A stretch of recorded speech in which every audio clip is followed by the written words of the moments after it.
Well, it's time for another video with scruffy tails, so welcome back, and I hope you enjoyed the ride.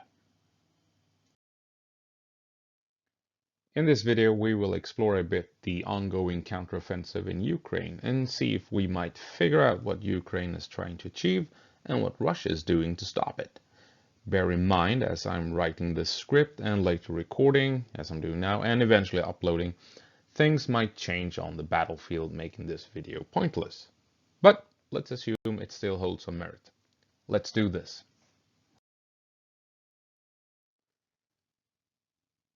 First off, it's still, to be honest, way too early to make any type of judgment or call or come to any conclusions. The counteroffensive has been going on for a couple of days. Ukraine is keeping a tight lid on everything, so it's hard to figure out how well Ukraine is doing, or if everything is going the way Russia has planned. And we should remember this. Commentators on this war on YouTube, they don't know diddly squat, including me, obviously. Remember that as a viewer. Pro-Russian channels broadcast a narrative. Pro-Ukrainian channels broadcast a narrative. Hell, I broadcast a narrative. But what we all have in common is that we don't know jack about what is happening, why it is happening, or what will happen next.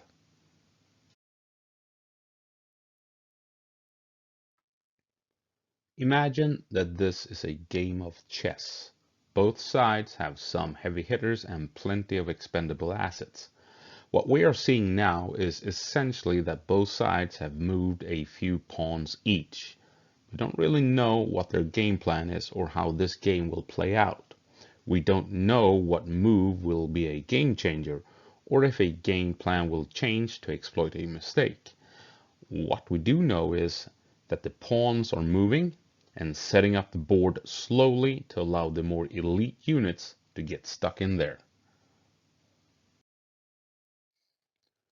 In my video where I tried to predict where Ukraine would launch their offensive, I wasn't too far off with my predictions and speculations.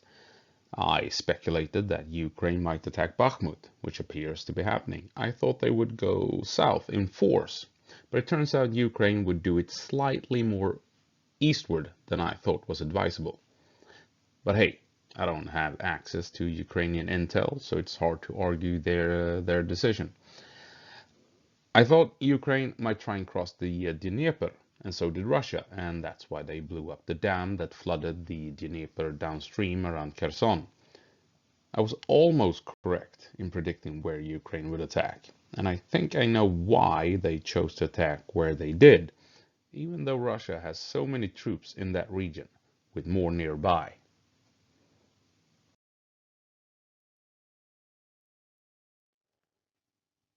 Ukraine is attacking all along the front, sort of like what we saw Russia do earlier this year, but not in the same all-out capacity. But their attacks are nonetheless effective in pinning large formations of Russian forces in place. The Russian insurrectionists in Belgrade are part of this, without a doubt. Days before the Ukrainian offensive, Russian freedom fighters emerged in the Belgrade region of Russia, right on the border to Ukraine, and took control of territory and villages. These attacks have been ongoing ever since, and it forces Russia to allocate troops to Belgrade instead of the Ukrainian front. Ukraine did some smaller incursions in the west across the Dnieper River at Kherson on the opposite flank.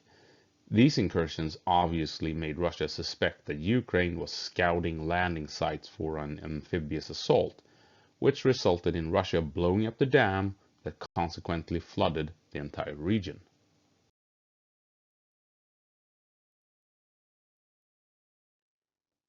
Now, this was a true crazy Ivan move on Russia's part, because they flooded their own defensive lines because of this, and large numbers of Russian soldiers drowned as a result.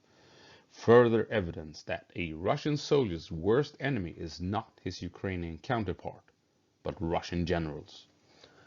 Blowing the dam was possibly a smart choice. It potentially denied Ukraine the chance to cross the river, Months of preparations were undone in just a few short seconds as the dam came down.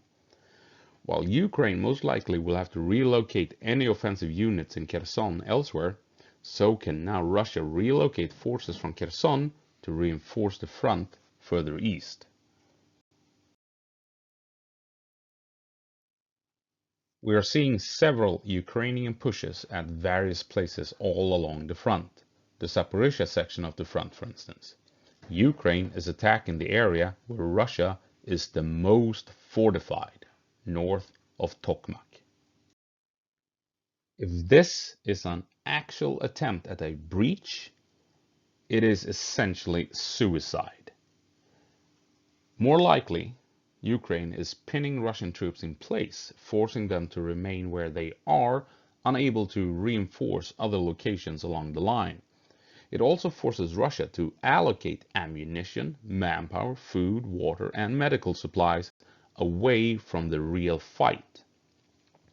Russia cannot risk Ukraine getting through at Tokmak to cut off the area in and around Melitopol.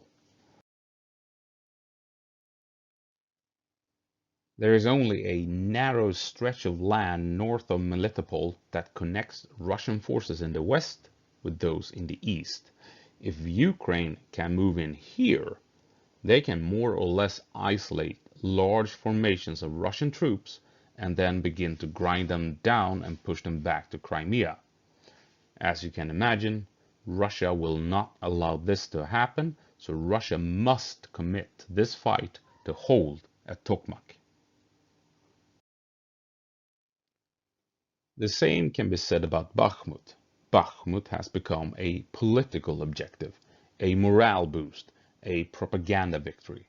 Russia cannot risk losing Bakhmut after 6 months of hard fighting to secure the city.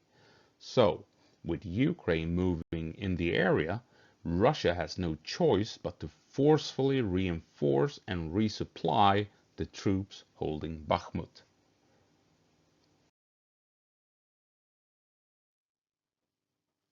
As you can tell, Belgorod, Tokmak, and Bakhmut forces Russia to allocate valuable resources to these locations, because losing control at any one of these regions would be disastrous, which of course allows Ukraine to attack where it is the most favorable to punch through the Russian lines. Before we move on to what appears to be the Ukrainian main assault, I want to address the scenes of Ukrainian tanks and Bradleys ending up in a firefight, resulting in the loss of quite a few of these vehicles. Pro-Russians laughed at this easy win for Russia. Pro-Ukraine sources were horrified that this was a Ukrainian repeat of Volodar, where Russia senselessly sacrificed armored vehicles over and over again by crossing open terrain only to get destroyed by mines, missiles, and artillery. I don't think we have seen any evidence that Ukraine have resorted to a Volodar-style attack pattern. What we have seen is most likely Recon in force.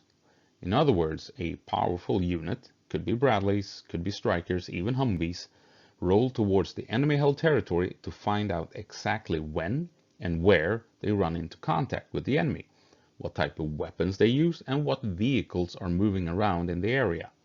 If the enemy is weak, the recon can advance perhaps, or get reinforcements and that way advance, or they fall back if the enemy is too strong. Either way, your commanders get some idea of what they can expect along that section of the front. What we saw early on was a Ukrainian recon in force, most likely, that rolled up to the Russian lines, looking for contact to evaluate the opposition. And unfortunately, at that location, Russia had very capable defenses in place. So much so that the particular recon element in question almost got wiped out. Having withdrawn, they still succeeded in the mission by providing intelligence on the Russian capabilities to their commanders. This is normal tactics for all armies across the world. At times, you have no choice but to drive up to the enemy to find out exactly what he is capable of in that particular area.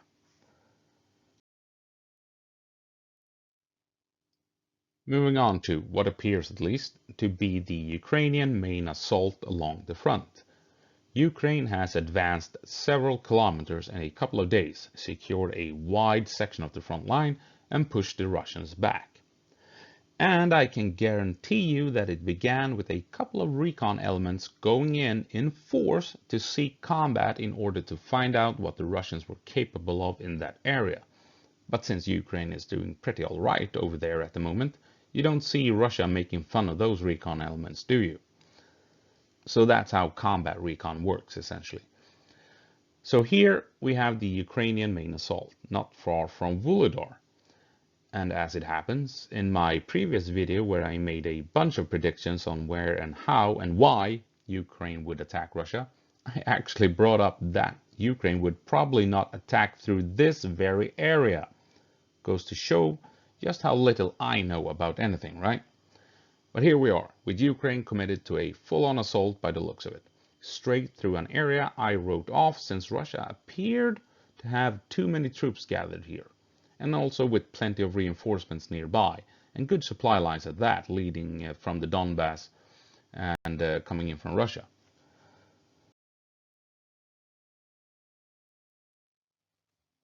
But here's why they went there, despite of this. It is at the edge of Russia's prepared defenses, where Russia only has one major defensive line.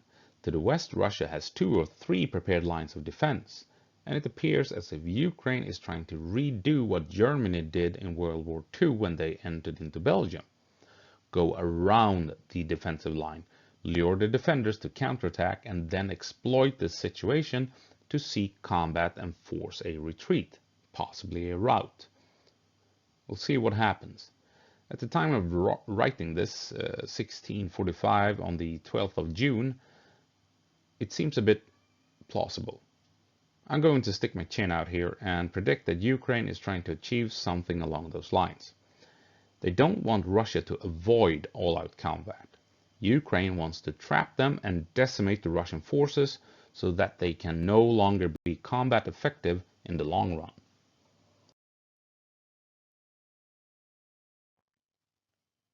And Russians falling back and avoiding combat nicely moves us on to what Russia tries to achieve and also what Ukraine needs to accomplish. Ukraine is gaining a lot of territory, but also taking losses. And I think this is all according to Russian plans.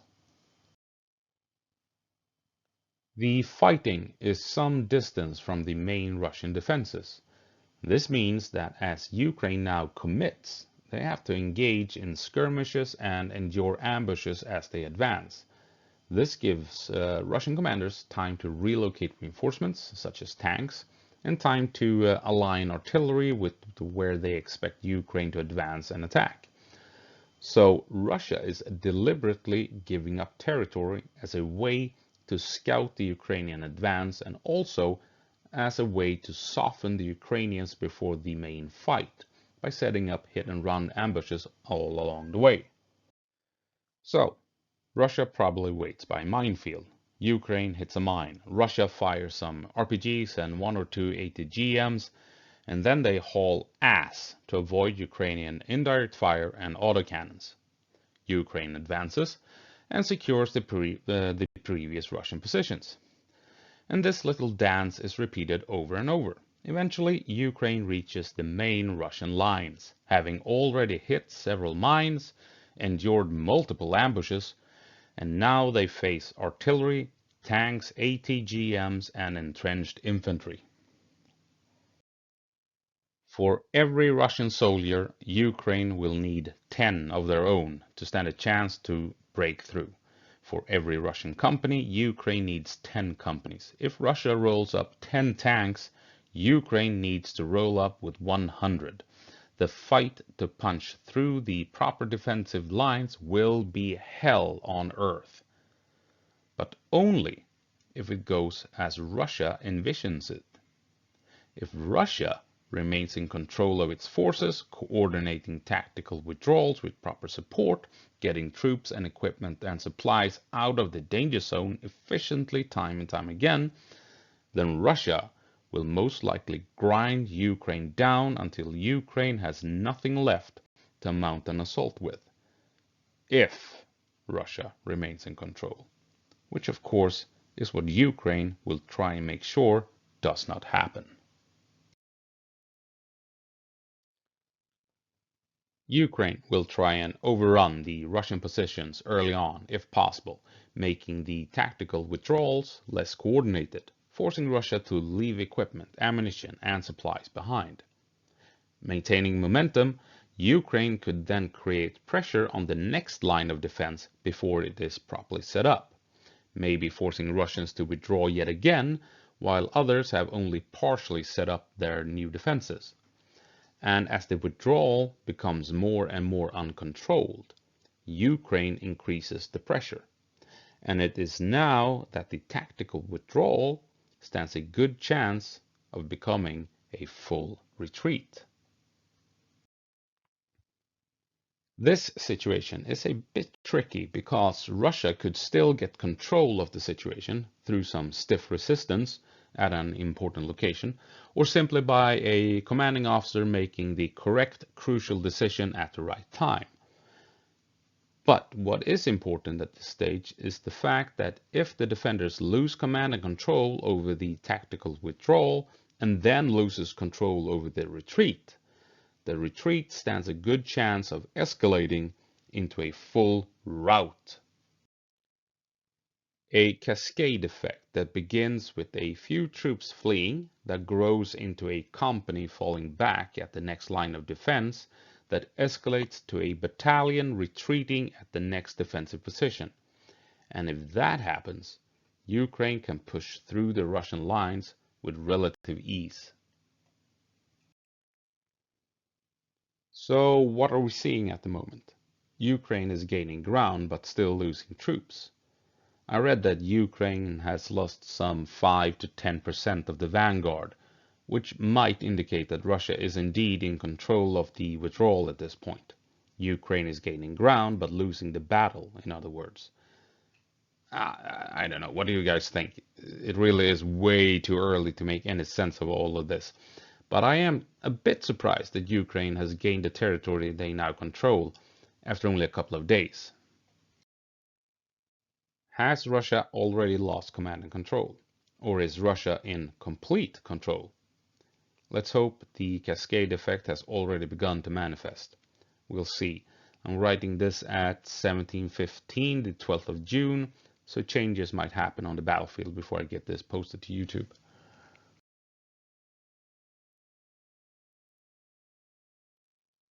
In my previous video, I mentioned that one reason why Ukraine would want to attack in the south was that throughout the year, partisans and Ukrainian special forces have conducted multiple acts of sabotage throughout southern Ukraine, including Crimea. And these saboteurs would be important for the Ukrainian offensive, since they have the means to attack Russian logistics, which they now have done as predicted. Railroads and trains have been targeted around Melitopol to prevent vital supplies from reaching the front lines. Such actions will force Russia to allocate manpower excuse me, to the rear to secure supply lines and logistics, further weakening the forces along the front.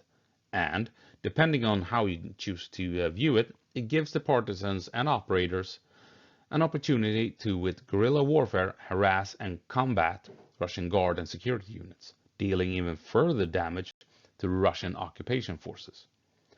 And as any American veteran can tell you, a motivated insurgency is an enemy you cannot defeat. Pro-Russian sources are trying to front the idea that this offensive is too costly for Ukraine, that Russian lines are holding. So far, now continuing with the script at 21:14, 12th of June, it appears to be true. We're even getting reports of a large Russian counterattack. Ukrainian advances so far are far from enough to end the war by the end of summer, after all. But this is not a sprint. This is a marathon, and in a marathon, logistics will decide the outcome of the war. The question is if Russian logistics will be able to last long enough to give Russian soldiers a fighting chance. The pro-Russian narrative also blows out of proportion the importance of certain Ukrainian losses, such as a couple of Bradleys and a few Leopard 2s. It is a war and Ukraine will lose equipment, even Abrams once they arrive. Nothing is indestructible. So keep that in mind.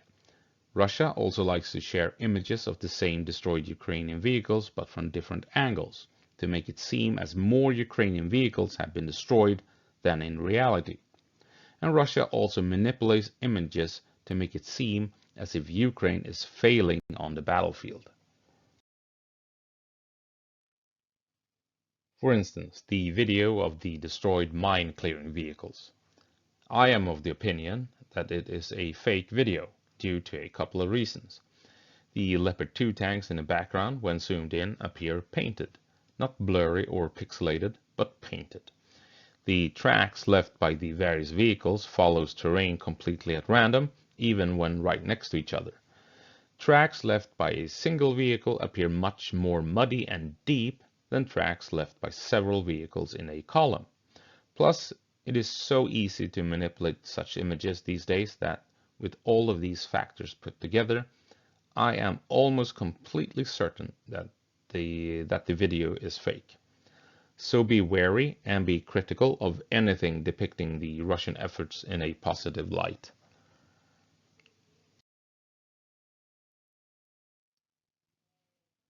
So what is Ukraine hoping to achieve? First, they obviously want to get past the Russian defensive lines. With that achieved, Ukraine can, if they so wish, turn to move in behind Russian lines and push the invaders towards Melitopol and Tokmak in the west. Secondly, they can push towards the Azov Sea and completely sever the supply lines between the Russians in the west to those in the east, leaving Russian forces in the south of Ukraine only able to rely on Crimea for reinforcements and supplies, making Russian logistics prime targets for partisans and special forces. So basically, I still think Ukraine is trying to do what I first predicted, but only slightly more to the east than I first thought. What I think they will try and do is secure the string of towns located along the river and road found south of their point of attack, and then follow this line towards Mariupol in order to reach the sea. Mariupol itself will probably only be besieged, possibly surrounded. The important objective is cutting Russian supplies to the west, and for that Ukraine needs to reach the coast. At the same time, Ukraine will want to push westward, assaulting the town of Berdyansk, an important town for Russia with military barracks, an airfield and a large port, all vital for Russian military operations in the south of Ukraine. Ukraine also wants to secure Chernivka, south of Poloi.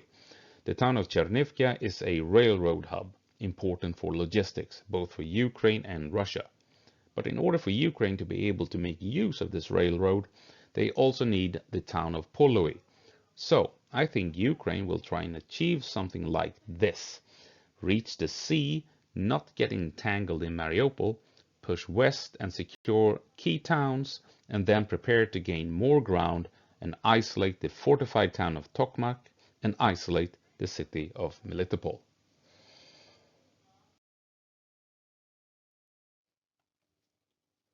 Those are my thoughts on what we have seen the last couple of days. Ukraine has kicked off its counteroffensive, and so far, it appears to gain ground, possibly momentum. We will see what happens with the Russian counterattack. All we can do is wait really and see what happens. The pawns have been moved, and I suspect we will see knights and bishops enter the fray in the coming 48 hours. I hope you found this video interesting and that you will join me in the next one and possibly take a look at my previous videos. So, until next time, gå på marsch Ukraine and give them hell.